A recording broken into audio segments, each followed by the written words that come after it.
Olá a todos e o vídeo de hoje, a palestra de hoje vai ser sobre acidente vascular encefálico, o diagnóstico e o atendimento inicial.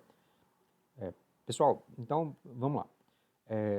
A grande questão é, vocês conseguem suspeitar e diagnosticar um acidente vascular encefálico? Quando ele chega no pronto-socorro, vocês conseguem prontamente identificar os pacientes que têm essa suspeita ou diagnóstico? E se sim, vocês conseguem conduzir e realizar o tratamento inicial dos AVCs, dos AVS? Na verdade, o que acontece é, assim, nós que somos clínicos, emergencistas, a gente que vai atender esse paciente inicialmente. Raramente vai ter um neurologista clínico ou um neurocirurgião lá para atender esse paciente prontamente. Então, a gente tem que saber diagnosticar, tem que saber fazer o atendimento inicial, porque essas horas iniciais, quem toma as decisões vai ser a gente, que somos plantonistas comuns, né? Emergencistas, plantonistas de pronto-socorro e pronto atendimento em geral.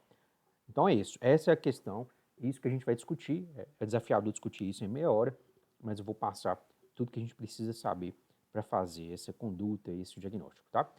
Pessoal, então meu nome é Carlos Rafael, eu sou graduado em Medicina em 2005, mestre em Ciências da Saúde, fiz residência de Clínica Médica em 2006 e 2007, tenho título de especialista em Medicina Intensiva e tem 15 anos aí que eu já atuo no pronto-socorro, CTIs e atuei por 4, 5 anos no SAMU, tá? E sou preceptor das residências de clínica médica da Santa Casa de Montes Claros e do Hospital Universitário Clemente Faria. Então é essa experiência que eu vou trazer para vocês aqui, tá? Então vamos lá. Então, primeira coisa, qual vai ser o escopo, assim, o objetivo dessa palestra? Primeiro, uma abordagem prática. A gente vai discutir só o que a gente precisa saber e utilizar de informação para reconhecer, diagnosticar e conduzir o paciente com AVE. ênfase em diagnóstico e tratamento, sempre. Não vou discutir epidemiologia, fisiopatologia, não que eu não ache importante, isso é importante sim, só que não é o objetivo aqui do vídeo, tá? Lembrar que isso aqui não é revisão de literatura sobre o tema, não. Então, a aula comum, em geral, vai lá, introdução, depois patologia, depois epidemiologia, pega toda a evidência científica disponível sobre isso, mais atual, discorre, aquela aula longa, né? E com muitos aspectos que a gente não usa na prática clínica. Então, não é o objetivo dessa palestra, tá? Então, vou usar a melhor evidência científica disponível, a mais atual, filtrando e organizando essas informações usando e conversando só sobre aquelas informações necessárias para a condução dos pacientes com AVE, tá? Então, pega aquele tanto de informação que é isso aqui. Então, tem artigo científico toda hora sendo publicado, fora os tratados, né, livros que tem muita coisa sobre AVE, isquêmico, hemorrágico, e transforma aqui no conhecimento, ou seja, o que você precisa saber para dar o plantão. Então, vai ser esse o nosso objetivo da palestra de hoje, tá?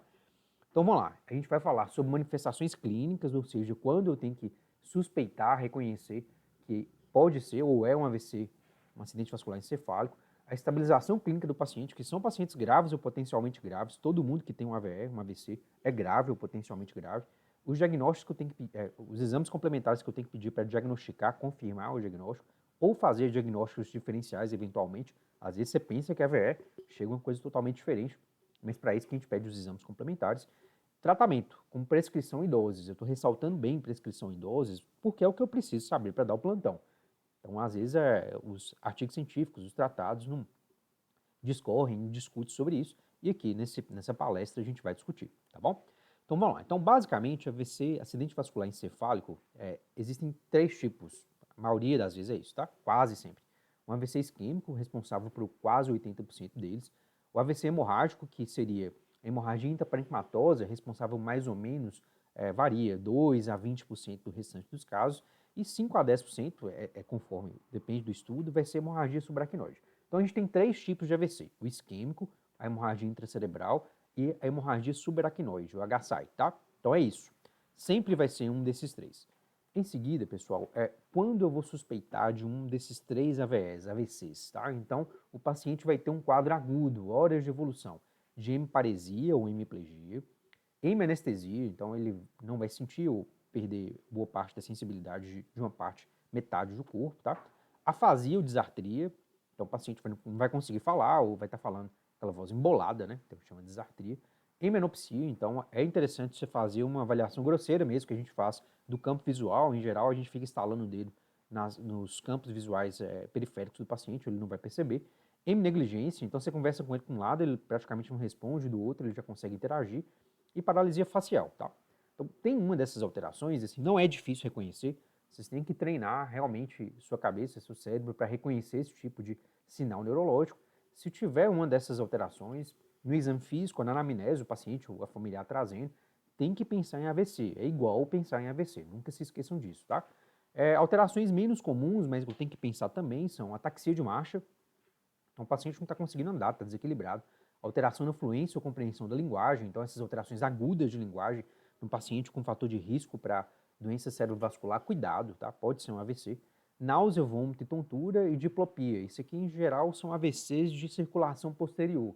Mas cuidado, então muitas vezes a gente pensa lá que é só uma vestibulopatia, vamos falar assim, uma tontura, coisa simples, né? Então, a labirintite, como o pessoal chama, e pode ser, na minoria dos casos, mas pode ser sim um AVE, tá? Então, cuidado com isso aqui, diplopia também.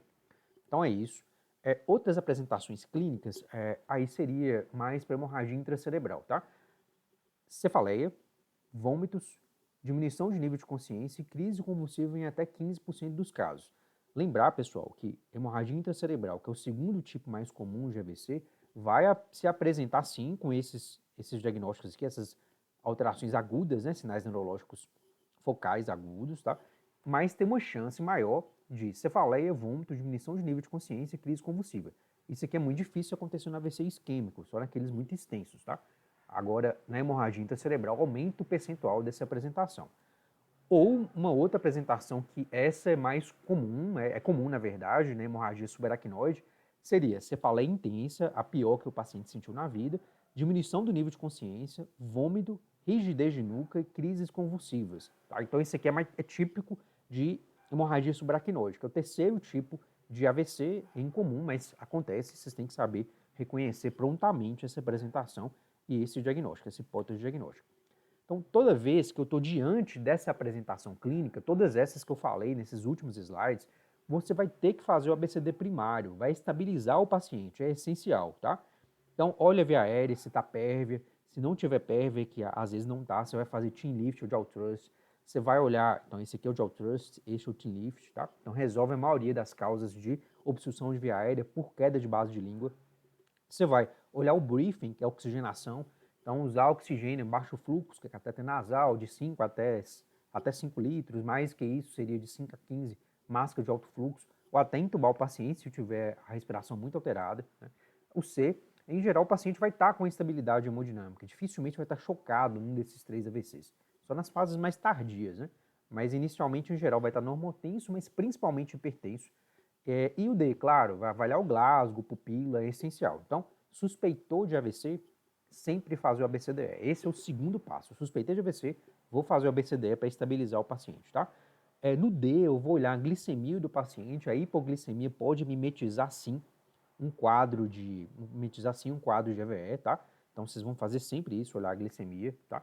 E se tiver uma glicemia capilar menor que 60 ou 70, você vai fazer um soro glicosado hipertônico a 50%, 40 a 60 ml, e sempre fazer profilaxia de verme-Korsakoff no paciente que é alcoólatra ou desnutrido, tá? Se não for, em geral não é obrigatório, mas se tiver um ou dois fatores desses fatores de risco, vocês têm que fazer sim. A dose é tiamina, 100mg IV ou IM, para fazer essa profilaxia, e se você não tiver tiamina disponível, vai fazer o citoneurin, 5.000 unidades intramuscular, ou 5 ampolas de complexo B, ou, tá? Não os dois não. De complexo B em 100 ml de soro e corre livre na veia. Lembrando que isso aqui são ajeitos que a gente faz quando a gente não tem a tiamina disponível, tá? Outra coisa importantíssima no ABCDE é olhar as pupilas. São várias alterações pupilares, mas é que importante mesmo na emergência seria a anisocoria. Então, vendo algo assim, vocês vão pensar sempre em inervação cerebral, tá? Transtentorial central de Uncus, igual vocês estão vendo aqui. E se tiver essa alteração, pensar em herniação, lembrar da tríade de Cushing, o paciente vai apresentar hipertensão, bradicardia, padrão respiratório irregular. Então, um paciente com aquelas manifestações clínicas de AVE, que apresenta hipertensão, bradicardia, padrão respiratório irregular, com anisocoria, não tem dúvida, esse paciente está com síndrome de herniação cerebral e prontamente vocês vão fazer manitol 0,5 a 1 grama por quilo, que corresponde a mais ou menos um manitol de 20%, é um frasco de 250 ml, corre 100 a 250 ml em 30 a 60 minutos. Então, 100 ml no paciente pequeno, 250 no paciente grande, vai estar dentro de 0,5 a 1 grama por quilo. Administra nesse tempo e você vai ganhar tempo aí para até fazer tomografia, o neurocirurgião olhar, você diminui a pressão intracerebral e salva neurônio consequentemente, tá? Fez isso, o ABCD primário, em seguida você vai fazer uma história clínica, anamnese mesmo, um exame físico cuidadoso, um exame neurológico básico, tá? Então olha lá, par craniano, tenta ver aquelas alterações, se não foi possível ver na anamnese, às vezes o próprio paciente familiar traz, ó, ele parou de mexer à esquerda, então já traz que ele tá com hemiplegia ou paresia, tá? Agora, às vezes não traz isso e no exame físico vocês vão descobrir. Vai solicitar TC de crânio sem contraste na urgência, tem que fazer na urgência, e exames laboratoriais na urgência, que é secundário, tá? Primeiro é TC e, se der tempo, exames laboratoriais. Em geral, a gente pede simultâneo, que enquanto tá levando para TC, o pessoal coleta e está correndo, fazendo, né? Correndo atrás desses exames laboratoriais que tem que ser feitos na urgência, embora a tomografia é mais importante, tá? Na TC de crânio sem contraste, o AVC isquêmico, gente, presta atenção. Então, o AVC isquêmico, você vai excluir AVC hemorrágico. A grande questão é essa, a maioria absoluta das vezes vai vir sem alterações agudas, então a TC vai ter normal ou com alterações que não são compatíveis com o quadro, né? Então, outras coisas. Então, você faz o diagnóstico de AVC isquêmico. O paciente tem déficit neurológico focal e a TC está normal, excluiu o AVC hemorrágico, ótimo. Agora, tem os sinais precoces de AVC isquêmico, que seria sinal da artéria hiperdensa, igual esse aqui, você vê a artéria cerebral média com trombo, então ela fica hiperdensa, só que é incomum, gente, poucas vezes vocês vão ver isso, vão ver uma perda da diferenciação da substância branca e cinzenta com apagamento da fissura de Sylvius, igual está mostrando aqui, tá? Nessa tomografia, mas é pouco provável, a maioria das vezes, a TC sem contraste do paciente com AVC isquêmico vai estar normal, sem alterações agudas, tá? Mas se tiver essas alterações que sugerem sinais precoces de AVC isquêmico, ótimo, reforça a possibilidade ou diagnóstico de AVC isquêmico, tá bom?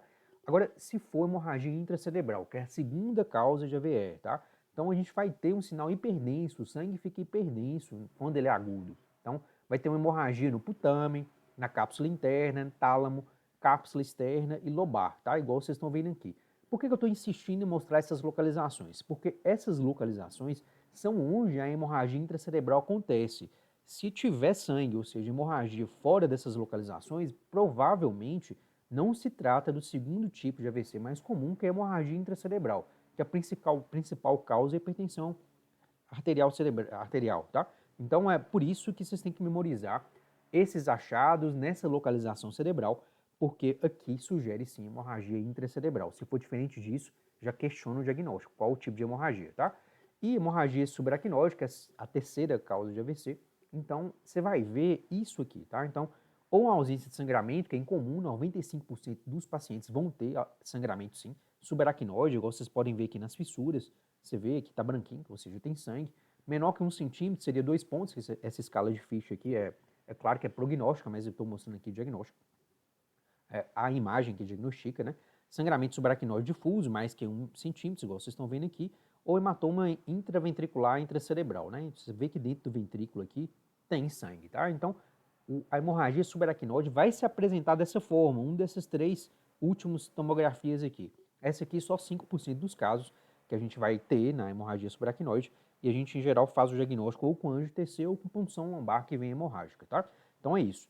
Pessoal, é importantíssimo. Então, diante da suspeita clínica de AVE, vão ser uma dessas imagens aqui. Isso aqui para hemorragia subaracnoide, essa aqui para hemorragia intracerebral e essa aqui, que vai ser normal ou com essas alterações precoces de AVC isquêmico, no AVC isquêmico, mas a maioria das vezes normal, sem alteração aguda, tá? Então, vocês têm que deixar claro na cabeça, ter isso claramente definido para identificar qual tipo de AVC o paciente está tendo, tá bom? Agora, vamos lá.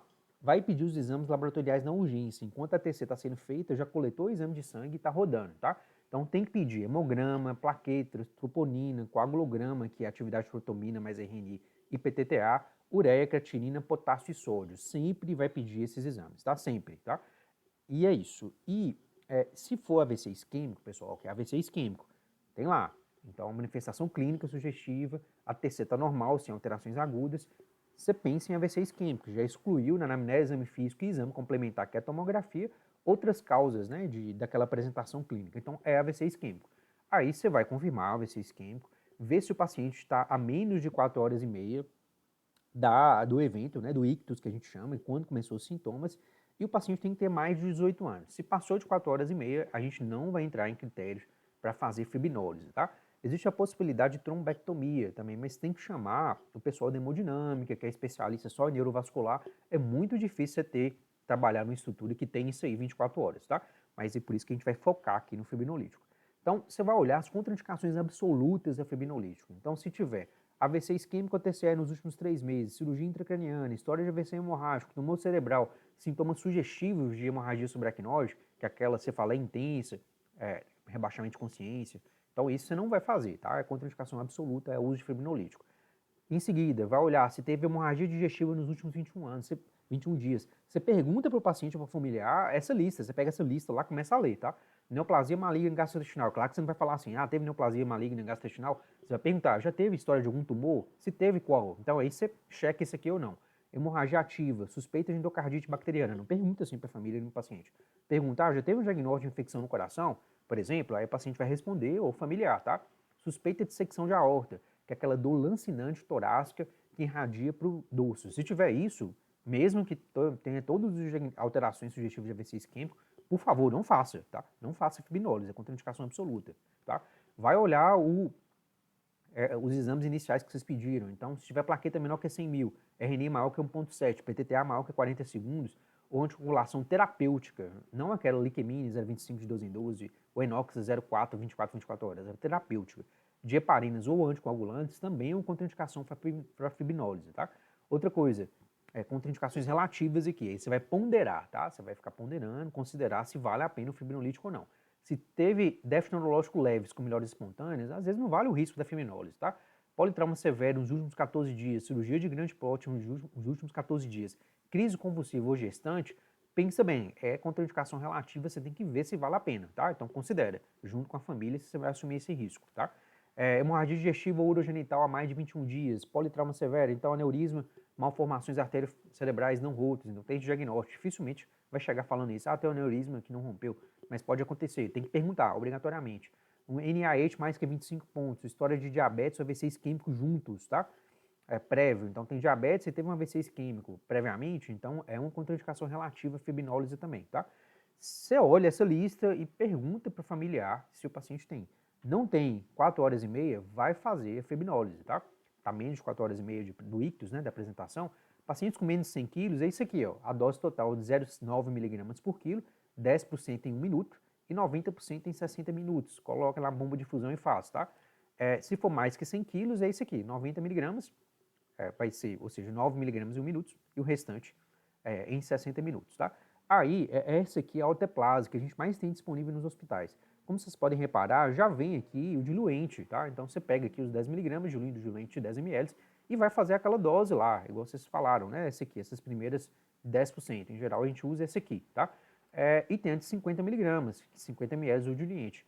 Aí, pessoal, você vai usar essa tabela aqui. Então, o peso do paciente é 80 quilos, aí vai fazer um bolo daquela diluição. Você pega e dilui um diluente, né? Igual vocês estão vendo lá, tá? Vai fazer 7,2 ml em 1 minuto. Aí pede pro pessoal da equipe para ficar fazendo em 1 minuto esse 7,2. Olha na seringa lá e vai injetando em 1 minuto 7,2. E depois coloca na bomba de fusão para correr lá a 64,8 ml por hora, tá? Aquela diluição que vocês colocaram lá, né? A mesma, 50 mg, 50 ml, e coloca lá, não, vai correr 64,8 ml por hora. Em 1 hora corre isso. Aí vocês vão fazer essa dose que eu estou passando aqui, tá? Simples assim. Depois disso, você vai observar o paciente. Idealmente, tem que estar na unidade de AVC ou no CTI. Idealmente, nem sempre é possível a gente fazer isso, tá? A gente não trabalha com todo esse recurso. Mas se tiver, ótimo, transfere para lá. Manter a pressão arterial abaixo de 180 por 105 nas primeiras 24 horas. Não administrar heparina ou antiagregantes, tá? Então, AS nem pensar, heparina mesmo de aquela dose para profilaxia, não usar. Manter dieta suspensa e não realizar sondagem nasentérica nem vesical de demora, porque vai sangrar, tá? E é isso. As outras coisas que você vai fazer no AVC isquêmico que são pacientes comumente hipovolêmicos, você vai passar um soro fisiológico, tá? Nunca vai passar o soro glicosado isotônico na CL 0,45, porque pode aumentar o edema cerebral. Evitar acrescentar glicose hipertônica, que a maioria dos pacientes ficam hiperglicêmicos no começo, a não ser que eles tenham tendência à hipoglicemia, isso você vai colocar, obviamente. Se não tiver, deixa só o soro fisiológico.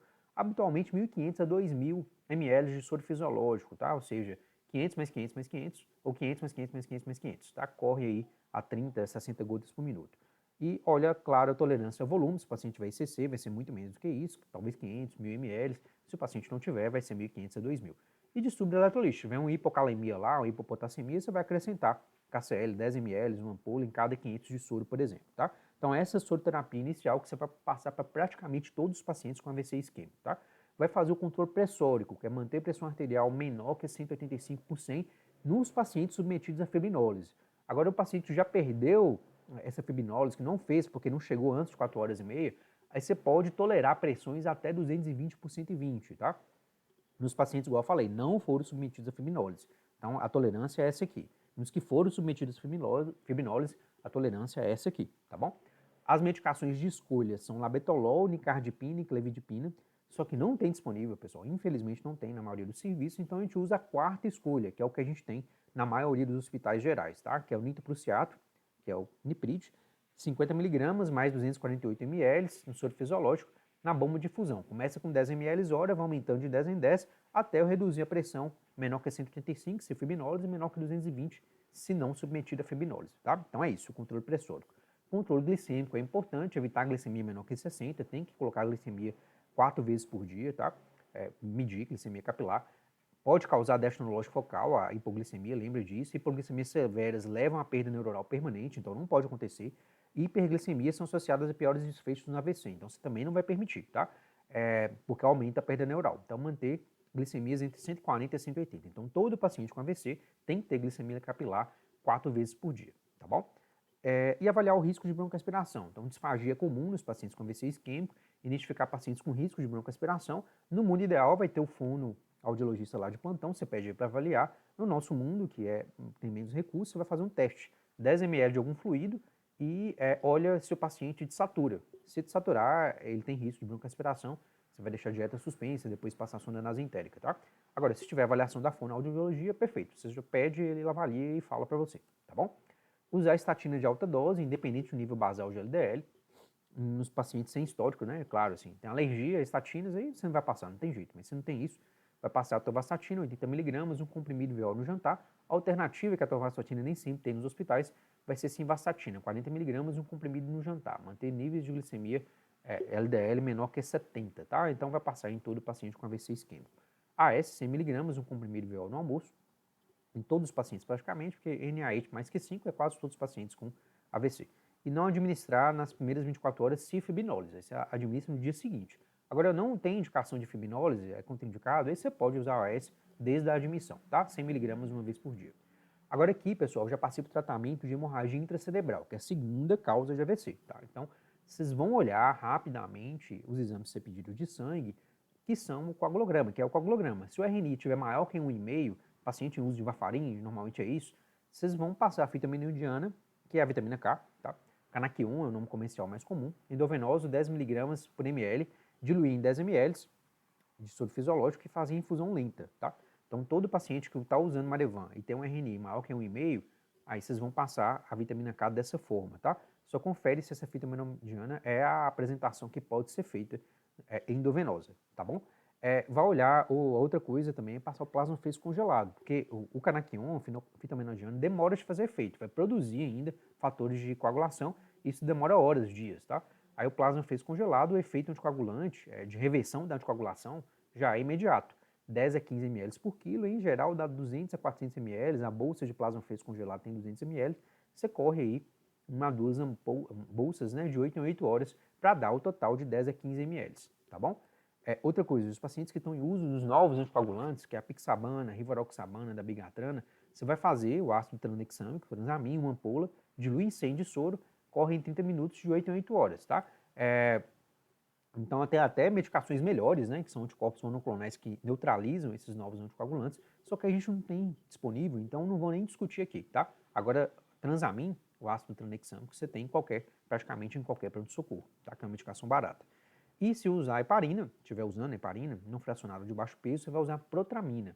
Então, lembra, gente, isso aqui é hemorragia intracerebral, isso que a gente está falando, tá?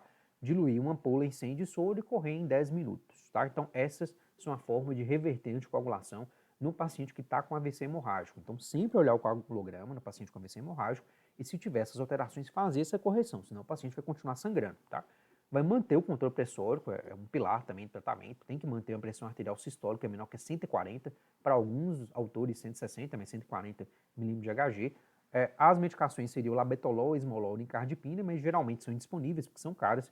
Aí a gente vai usar o niprídio mesmo, que é o nitroprusiato, que é a quarta escolha, mas é o que a gente tem disponível. 50 mg, 248 de soro, glicosado isotônico, Evenabic a 10 ml horas, com aumento gradual, 20, 30, até atingir os níveis pressóricos ideais, que é a sistólica menor que 140. Então, toda hemorragia intracerebral, você vai fazer o controle pressórico dessa forma para evitar o aumento desse hematoma, dessa hemorragia, tá?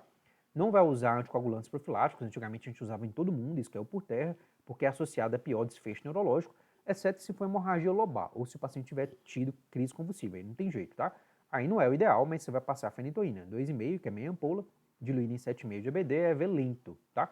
Então é isso, a gente sabe que piora desfecho neurológico e cognitivo, mas a gente vai passar se a hemorragia for lobar ou tiver tido crise convulsiva. Se não tiver nenhuma dessas indicações aqui, você não vai passar nenhum anticonvulsivo antiprofilático para hemorragia intracerebral, que é a segunda causa de AVC, igual eu falei, tá?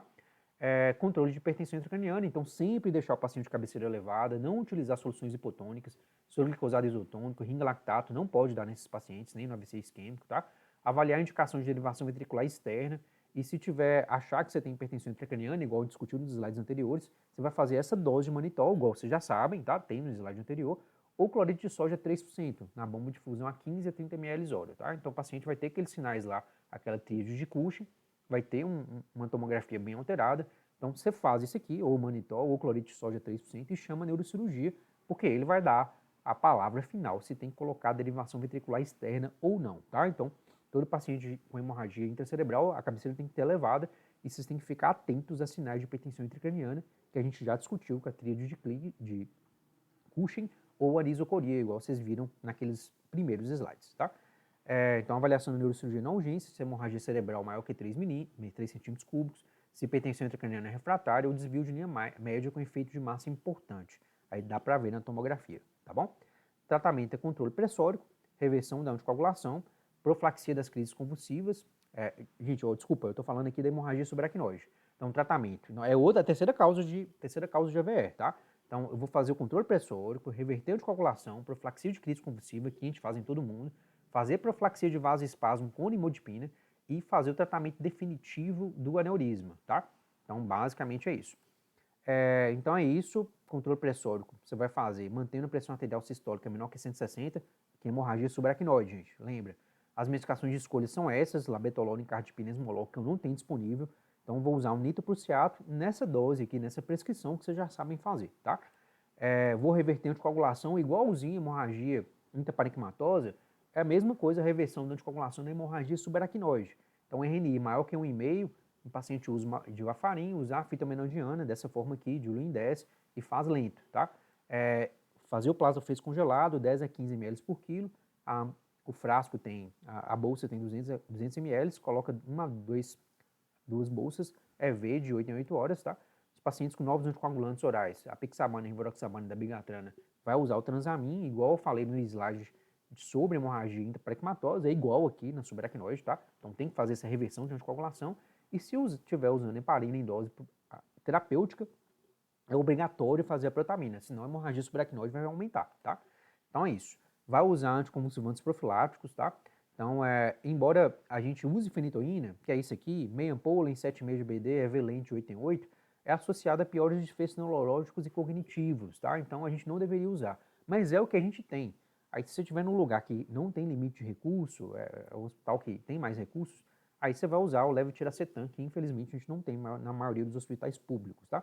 Então se não tiver, é fenitoína mesmo sabendo que tem piora de desfecho cognitivo, mas usa, sempre vai usar na hemorragia subaracnoide, sempre vai usar um anticonvulsivante profilático. Na hemorragia intraparenquimatosa, que você não vai usar, a não ser que seja hemorragia lombar ou o paciente tenha uma crise convulsiva, tá? Profilaxia de vasoespasmo cerebral. Então, vai passar nimodipina, 30 mg, 2 comprimidos na sonda nasentérica oral, se o paciente tiver condição, de 4 em 4 horas por 21 dias. É obrigatório passar isso, senão o paciente aumenta o risco de ter esse vasoespasmo cerebral. E fazer o tratamento definitivo do aneurisma. Aí você chama neurocirurgia, neurovascular, que vai definir se o tratamento vai ser a clipagem neurocirúrgica ou um tratamento endovascular. Faz uma hemodinâmica e faz o tratamento com clips, tá? Idealmente nas primeiras 24 horas, mas não é a realidade da nossa grande maioria dos hospitais, mas você chama essa equipe de neurocirurgia e de endovascular e neuroendovascular, e o pessoal vai definir qual o tratamento de acordo com o tamanho do aneurisma, localização, define qual que é o ideal. Aí no mundo ideal, nas primeiras 24 horas, eles levam para o bloco para hemodinâmica e fazem esse tratamento, tá? Evitar essas abordagens após 72 horas até 14 dias, porque quando se aborda nesse tempo, o risco de vasoespasmo cerebral é maior, tá? Pessoal, então basicamente é isso que a gente ia falar hoje, e espero que vocês tenham gostado da palestra, tá bom? E a gente